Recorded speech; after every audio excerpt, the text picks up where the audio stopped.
know what word gets thrown around a lot, but is actually pretty challenging to understand? Osmosis. But it does answer some great questions like, why would it be deadly to give someone an IV of pure water? Or why would a saltwater fish placed in fresh water experience major problems? We'll answer these questions as well as explain the process of osmosis. Now, first understand that osmosis is the movement of water, and that really is a type of diffusion. Often when you're talking about osmosis, you're talking about the movement of water through a semi-permeable membrane like a cell membrane. A cell membrane has openings small enough for water molecules to pass, but it will not allow larger things like salt molecules to freely pass, at least not without assistance. Osmosis is a type of passive transport, meaning that it doesn't require energy.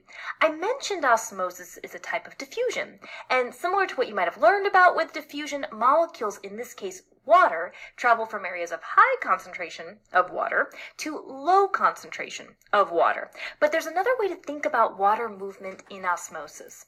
A low water concentration likely means there are a lot of solutes. Solutes are substances like salt or sugar that can be dissolved within a solvent, like water. Water has the tendency to move to areas where there is a high solute concentration, which means there's less water concentration. So if you want to easily figure out where the water will travel, look to the side where there is a greater solute concentration. So let's imagine you have a box with a semi-permeable membrane in the center. And remember, this membrane will let tiny things pass through it like water and gases, but not large solutes like salt.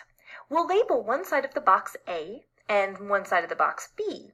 If you had pure water on both sides of the box, those water molecules, they're moving. Water molecules, they like to move. But the net movement of water on the two sides is zero, meaning the overall change in direction of movement is zero. Now let's imagine on side B you dump a huge amount of salt there. Salt molecules are too large to pass through this membrane. So which direction will the water move towards? A or B? The answer is B. This area has a high solute concentration, and remember, water moves to areas of higher solute concentration. You can almost think of the water as trying to equalize the concentrations, diluting side B. Once equilibrium is reached, the net movement of water on the two sides will be zero, but remember that water still likes to move, and movement still occurs. Here's some vocabulary to know. We call side B hypertonic. You know that prefix hyper when you think of a hyper person? Well, that helps me think of a high amount of something. For a hyper person, it might be caffeine. But in our case, it means a high solute concentration. But we can't just say something is hypertonic without comparing it to something else. We say that side B is hypertonic to side A because it has a greater solute concentration than side A. In osmosis, water moves to the hypertonic side. We say side A is hypotonic. Hypo rhymes with low, which helps me remember that it's a lower solute concentration.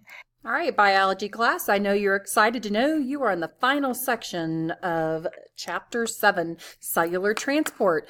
We started the chapter with it, and we're still talking about that plasma membrane. Again, it's not going to go away. So the main idea of this section is cellular transport moves substances within the cell, and it can move substances into and out of the cell. So the first thing we're going to talk about is diffusion. Particles in solids, liquids, and gases are in constant random motion. So diffusion is the net movement of particles from an area of high concentration to an area of low concentration. Additional energy is not required for diffusion because the particles are already in motion. When diffusion occurs over a long enough time, concentrations will become uniform and the solution will reach what we call dynamic equilibrium. It's balanced. Molecules continue to move, but the overall concentration will remain the same. So what about diffusion across the plasma membrane? Well, water can diffuse across the plasma membrane, but most other substances cannot. That means facilitated diffusion needs to happen. That helps transport proteins move ions and small molecules across the plasma membrane. Diffusion and facilitated diffusion are types of passive transport, which means they require no additional energy. So now that we have diffusion out of the way, let's talk about osmosis. Yes, osmosis and diffusion are not the same thing. This drives me insane. And I know it probably drives you crazy too. Or the fact that Hollywood uses it the wrong way all of the time. When we're diffusing water, that's osmosis. Water is so fabulous, it gets its own title, osmosis. Anything other than H2O is simply called diffusion. See the difference?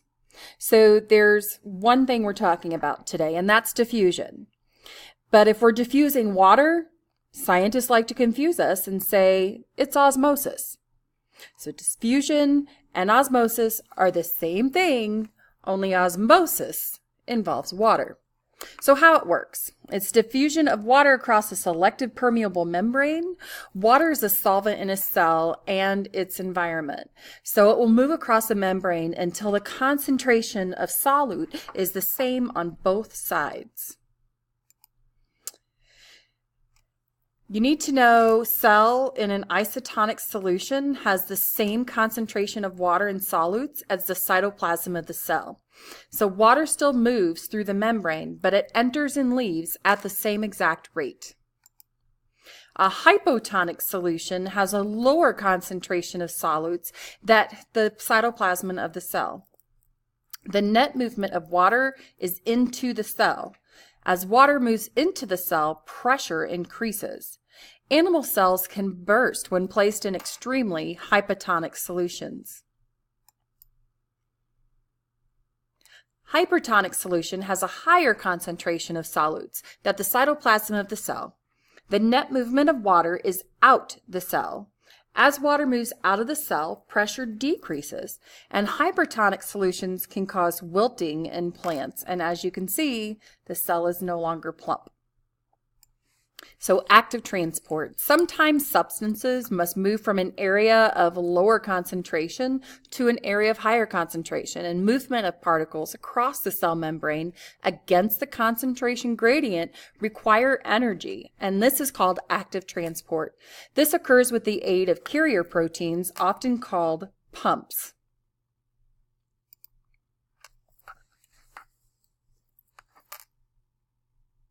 So these pumps, and just like the ones that you saw on the video, are found in the plasma membrane of animal cells. It maintains the levels of sodium and potassium inside and outside of the cell. Large molecules like sugar need to move against a concentration gradient into the cell. So in a process called coupled transport, sugars can pair, hence the name couple, with sodium ions and enter the cell through a membrane protein called a coupled channel. This also allows sugar to enter through facilitated diffusion, which saves energy.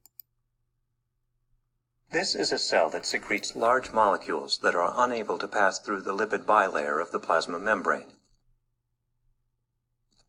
They leave the cell instead by a process known as exocytosis.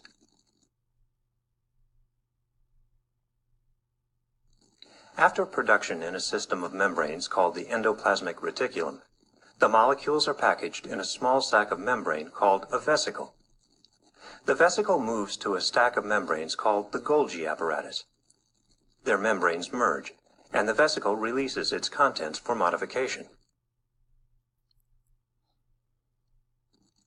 As the molecules leave the Golgi apparatus, they are again packaged in a vesicle, which moves to the plasma membrane.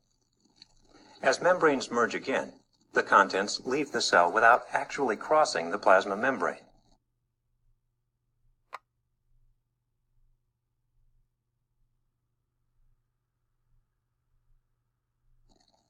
This process can also occur in reverse, allowing large molecules to enter a cell.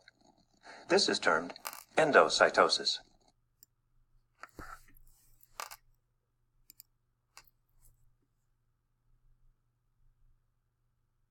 We get all our energy and organic molecules from food. Before we can use the molecules we eat, they have to enter our cells, starting with the cells lining the small intestine. Let's zoom in to the surface of a cell. The plasma membrane is selectively permeable. Some molecules can move across it, while others cannot. How do materials enter and leave cells?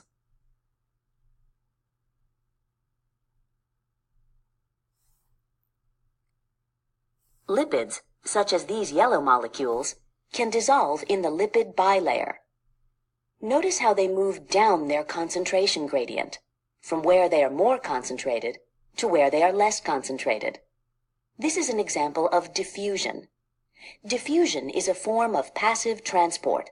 It does not require energy from the cell. Most molecules can't cross the lipid bilayer. Here, the sugar fructose moves into intestinal cells by facilitated diffusion, moving down its concentration gradient through a transport protein. Facilitated diffusion doesn't require energy from the cell, so it's also a form of passive transport. Water crosses the plasma membrane by facilitated diffusion, or by diffusing across the lipid bilayer directly. The diffusion of water across a membrane is called osmosis.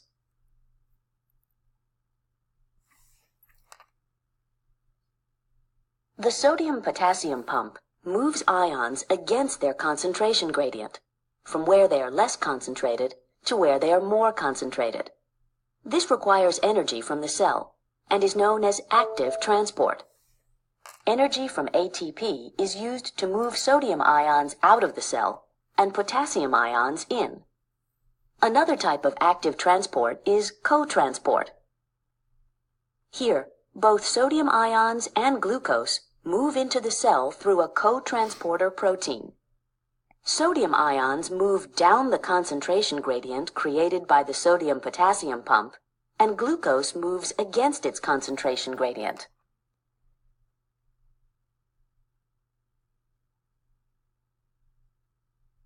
Now let's move to the other side of our intestinal cell. Materials can be exported in vesicles that fuse with the plasma membrane and release their contents outside the cell. This process is called exocytosis. In endocytosis, the plasma membrane pinches in, forming a vesicle that contains material from outside the cell. On this side of the cell, we can also see oxygen and carbon dioxide diffusing across the lipid bilayer. Cells use all these processes to get what we need. Our last slide for this chapter will be the transport of large particles, endo and exocytosis. Endo, or in cytosis, is the process by which a cell surrounds an object in the outside environment and a portion of the plasma membrane and pulls it in. Exocytosis, or to exit or to leave, is the excretion of materials from inside the cell through the plasma membrane to get outside of the cell.